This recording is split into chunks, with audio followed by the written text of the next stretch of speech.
স্ত্রীকে পাশে রেখে স্ত্রীর প্রতি মনোযোগ না দিয়ে ফোন চালানো কিছু বলেন হুজুর। এই রোগটা, এই ব্যাধিটা আমাদের সমাজে প্রকট আকার ধারণ করেছে। এই কাজগুলো স্বামীরা যেমন করেন, স্ত্রীরা তেমন করেন। আপনার স্ত্রীর পাশে আছেন, স্ত্রীর প্রতি আপনার মনোযোগ দেওয়া দরকার।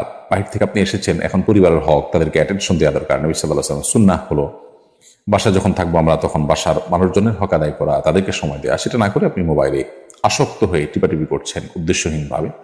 এটি অবশ্যই আপনার পরিবারের প্রতি আপনার অবহেলা, অমনোযোগিতা এবং দায়িত্ব জ্ঞানহীনতা, যেটি কোরআন যে আল্লাহ নির্দেশ করেছেন আশিরুহুন্না বিল মারুফ, তোমরা তোমাদের স্ত্রীদের সাথে সুন্দরভাবে দিনাতিপাত করো, যথাযথভাবে দিনাতিপাত করো, এটি তার বিপরীত। যার কারণে একজন আদর্শ মুসলমান এটি করতে পারেন না। ঠিক একইভাবে একজন স্ত্রী তার স্বামীর হক আদায় না করে তিনি ঘন্টাকে ঘন্টা ইউটিউবে, সোশ্যাল মিডিয়াতে, বিভিন্ন গ্রুপ ইত্যাদিতে এঙ্গেজ হয়ে আছেন।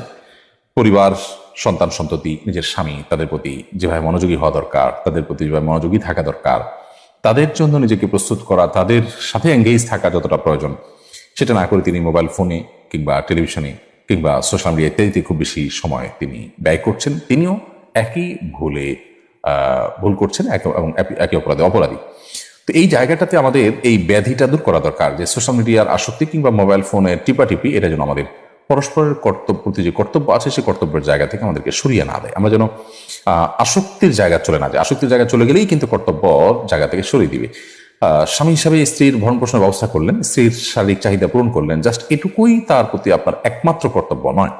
আপনি তাকে সময় দেয়া, তার কাজে সহযোগিতা করা, তার ভালো সঙ্গী হওয়া, তার সাথে একান্তে সময় কাটানো, এই সবগুলোই কিন্তু স্ত্রীর প্রতি আপনার যে কর্তব্যগুলো আছে তার মধ্য থেকে। সো সেগুলোর ব্যাঘাত সৃষ্টি হয় বা সেগুলোকে আপনাকে আদায় করতে দেয় না, সেরকম কোনো কাজ আপনার মধ্যে যদি থাকে, সেটা নিয়ে আপনার বারবার ভাবতে হবে, সেখানে সংশোধনে আনতে হবে। এই সোশ্যাল মিডিয়ার আসক্তি, মোবাইল ফোনের অতিরিক্ত ব্যবহার, এটা আল্লাহ থেকে আমাদেরকে দূরে সরাচ্ছে, বান্দার হক নষ্ট করাচ্ছে, জাহান্নামের দিকে আমাদেরকে নিয়ে যাচ্ছে। বিধায় বিষয়টা খুবই সিরিয়াস।